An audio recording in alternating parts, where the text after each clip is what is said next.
Alright, I'm gonna try not to get emotional here. Um, I'm pretty sure it's been going around like wildfire, but as of last night, Roderick Toombs, otherwise known as Roddy Piper, has passed away at 61 years old. I guess the reports say he had a heart attack. That's at least what I found out on when watching GMW's video. GMW, good mic work. You know what I'm talking about. You may not. You may not know who I'm talking about, but yeah. Um. Okay, I got into wrestling in the '90s, like the very early '90s. Okay, that's when I was just like crossing over from like the single digit to the double digits in age. So I wasn't familiar with Roddy Piper's work in the late '70s and early '80s. In his Portland years in Oregon, I didn't know any of that. His One of his most famous matches, the dog collar match with him versus Greg Valentine. I had no idea what that was until I saw it on YouTube. One of my buddies that I know in Indiana, he got into wrestling a lot earlier than me, and he was like more of a historian. I remember I said, man, you know, like, are there any matches more bloody than in like ECW or even some of John Cena's matches in 2005? And and my buddy goes, oh yeah, check out the dog collar match with Roddy Piper and Greg Valentine, which I believe was on his DVD. And I'll talk about the DVD later on and what that meant to me. And I see this match, and holy shit! So that's a good memory of mine. I didn't watch the match live, like I said. I watched off of a DVD release. But still, and I watched his story. This was in late 2006. So right after my dad died, actually, months after. Um, and watching his story, that was like, wow. Like, he went through a lot, and for him to do what he did, for him to make a mark on not just the wrestling business, but in American culture in general, which wrestling is, I would argue, is a part of. That to me says a lot more than what we've been hearing about with Hulk Hogan, a couple weeks ago, last week, whatever. You know what I mean? I never had. Okay, Roddy Piper is a guy who I could respect and enjoy. Hogan is a guy who I enjoy but not respect, and that's been my opinion of Hogan probably for about 15 years. Okay. Piper, I saw his matches in WWE in the '90s and in WCW in the late '90s, and his 2003 return. I remember I remember specifically watching WrestleMania 19. I watched it scrambled because I was still able to do that. Uh, and I remember I think it was Michael Cole announcing it or Jim Ross or somebody. I don't remember. They're saying, "Who is that guy? Who is that guy hitting Hogan with a steel pipe?" And then he unveils his hot rod shirt, and they go, "Oh my God, it's Roddy Piper!" And I'm like, "Holy shit, he is back! What the fuck?" Um, and one of my favorite promo segments of his wasn't anything really in the '80s or '90s or '70s, because I wasn't there for that. I wasn't, It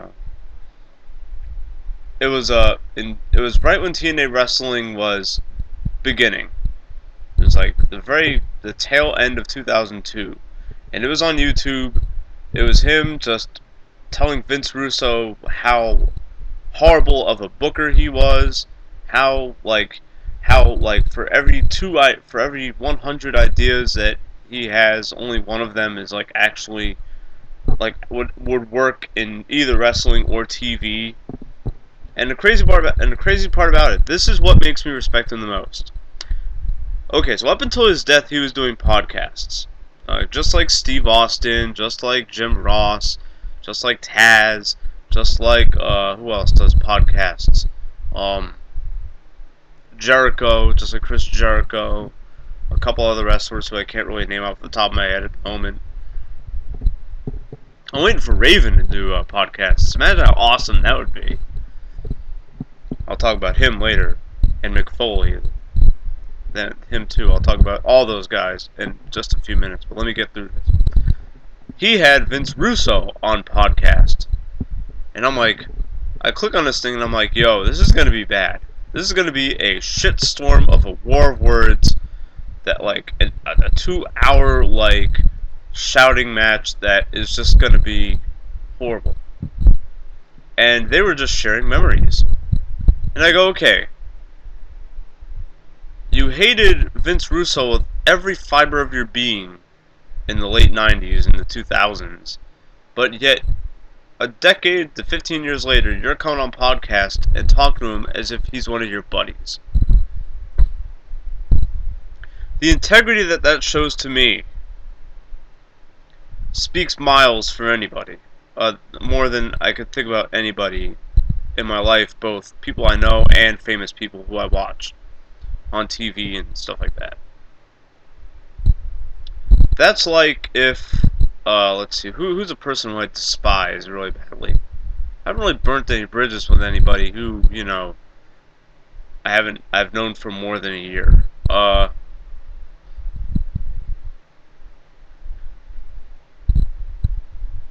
don't know. I guess I could kind of. That's like what I did with one of my childhood friends. You know, he was just kind of taking advantage of me, but I let him do that. You know, and he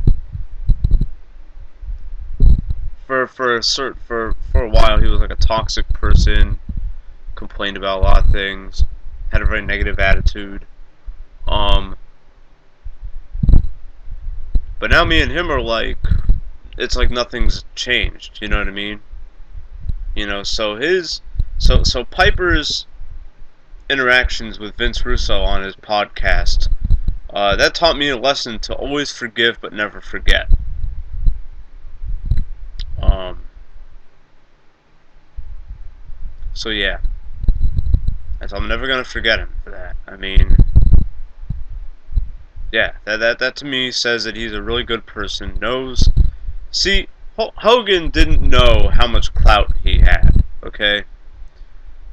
Piper does and did. Okay. You put Piper in the same position that Hogan was in about talking about the guy who wanted to hook up with his daughter or whatever. Piper would have been like, you know what? I don't like the guy, but more power to him, more power to my daughter. You know what I mean? That's because he didn't fuck up his life like Hogan did. You know what I mean?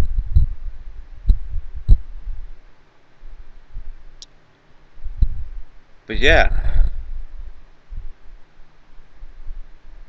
I just this hits me a lot harder than Ultimate Warrior last year. Ultimate Warrior last year, that was kind of crazy because I saw him in 2011, but I didn't really, you know, I wasn't really the biggest Warrior fan, even in the 90s, even in the early 90s. I did like him better than Hogan because it was the cool thing for me to dislike Hogan in the early 90s. But still, like, you know, I thought he was a little out there, whatever, but it was really, it sucked that he died.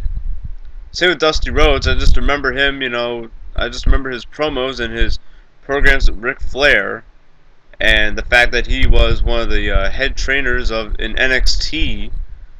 You know, that's insane. But Piper, okay. When my dad had cancer, late 2005 to early 2006, I remember there being a wrestling show at like one of my at my city's like local, I think YMCA or something like that, and I went to it, and I saw D'Lo Brown there. I remember that. That was pretty fucking awesome. But I remember saying to myself, you know what? If I put my mind to it, I can do this. I was stupid back then. 24 years old. Okay? I didn't know you had to be, you know, over 6 foot to even be considered, you know, anything like that. You know what I mean? But I said to myself, you know what?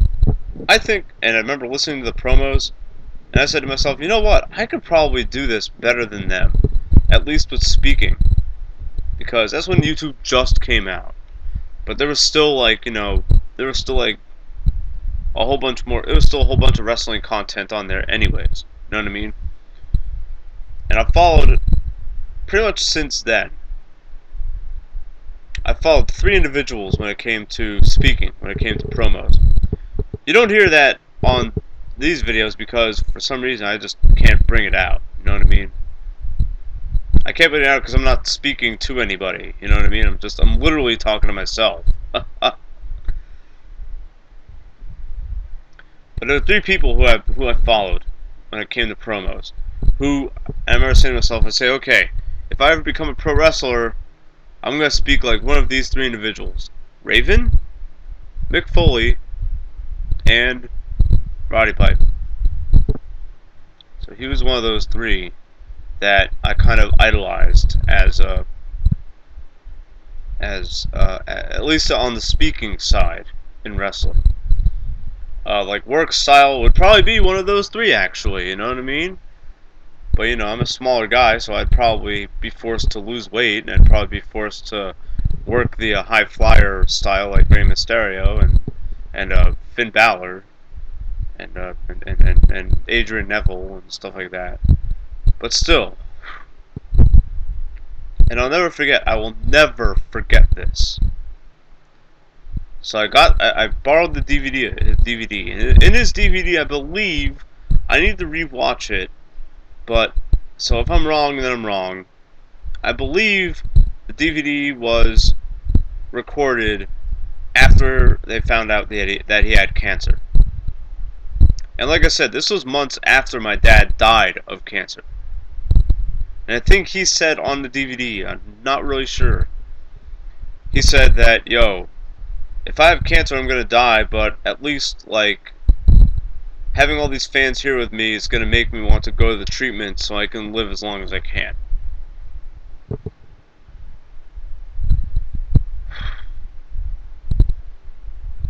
That really hit home because, when I think back to when my dad died 9 years ago, truly do feel like he died of a broken heart, which is very unfortunate. But Roddy Piper, in his 61 years of life, okay, I'm pretty sure, like in his 50s, he was probably like, you know what, I've done everything. I could just relax and chill now, and everything will be cool, you know.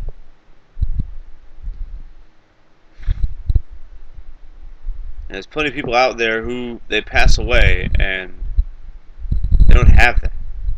They don't say that, oh, they've done everything, you know what I mean? That they've traveled the world, that they've been able to entertain millions of people. And I'm not saying you need to do that, you know what I mean? I'm not saying that that's I'm not saying that's something that you need to do to feel accomplished or fulfilled, you know what I mean? I'm just saying certain people die happy and certain people do not, and when you compare all these wrestlers who have passed away to someone like my father or my buddy Mark, who killed himself last year, 2 years younger than me, the people I know who have passed away didn't die happy. And that's why when I heard the news of him dying, I just said, man, maybe he's gone, but maybe he didn't have anything left to do. Maybe he didn't care. Maybe he was just like, well, whatever. I've lived a great life anyway, so it doesn't matter anymore. I don't know.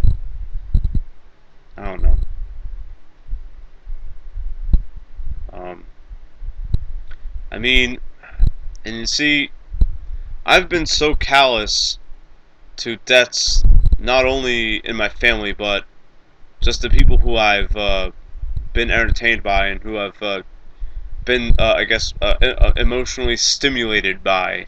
You know what I mean?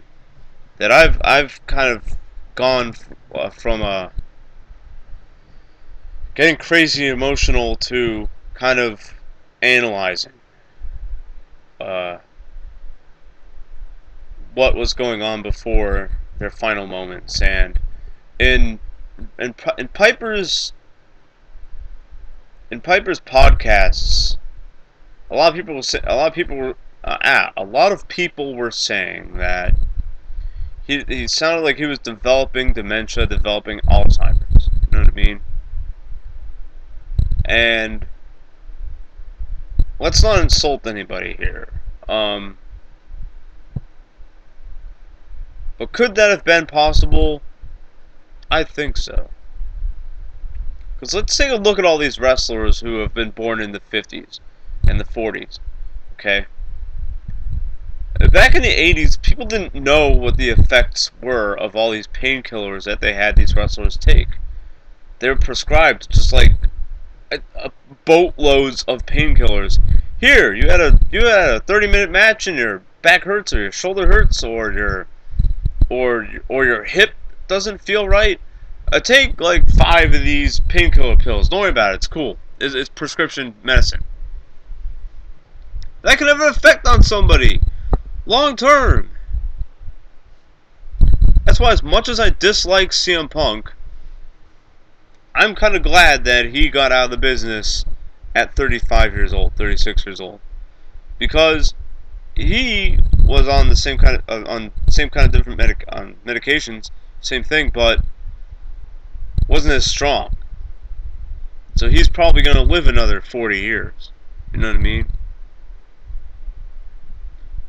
It just surprises me how, Warrior, Rhodes, Savage, and Piper, all these guys in their 60s who died in their early 60s, yeah, they died in their early 60s probably because they took so many goddamn pain pills. But then again, that's just a theory of mine, and the point is that, yeah, they're going to be sorely missed. And I'm really dreading what's going to happen to the guys in the Attitude and the Ruthless Aggression era stuff that I watched when I was a teenager and in my 20s. Could you imagine what would happen with Steve Austin? And he turned 50 last year, so he's getting up there in years. Diamond Dallas Page, he's in his 50s as well. But Scott Hall, Kevin Nash, Phil Goldberg, all of these, Mick Foley, even Raven, Shawn Michaels, all of these guys born in the mid 60s, they're crossing the hill, they're getting over it. They're entering their 50s now. Really don't want to come around here in a couple years and if Mick Foley or Raven die, because I followed them at a time in my life where I was, highly,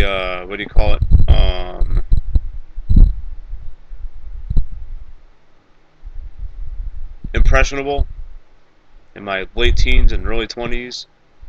If one of them die, I don't even know if I'll be able to do a video like this. Especially Raven, because I've watched him for about 20 years. Same with Foley. But it's never easy. It's never easy dealing with this nonsense. It's not easy.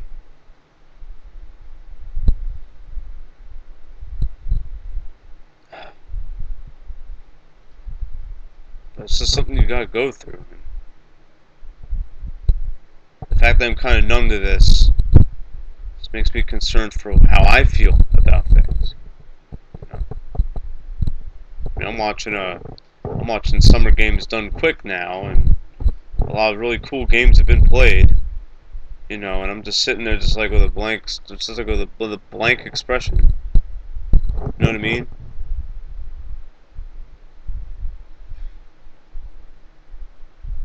I'm just really affected by this. And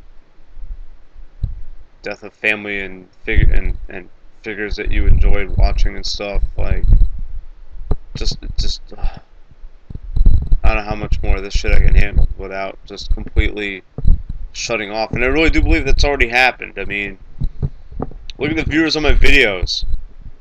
I feel like I've been phoning things in for a good 2 years. It sucks. I don't like it. I really don't. But it's just something you got, I don't know.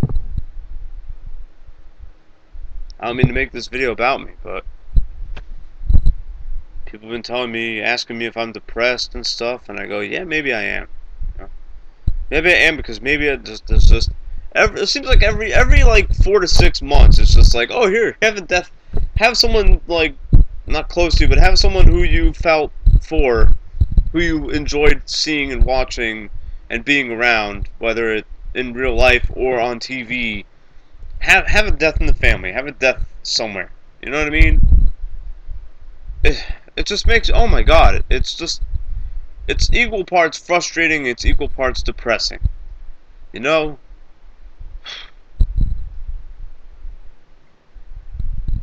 Oh.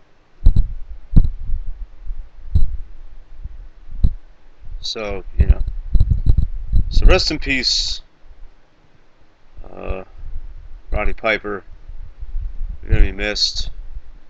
Your promos are fucking amazing. Promos are amazing.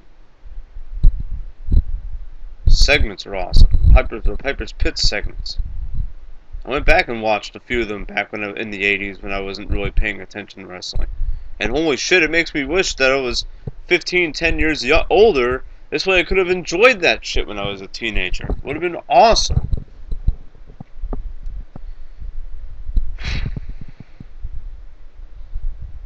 But that's just me.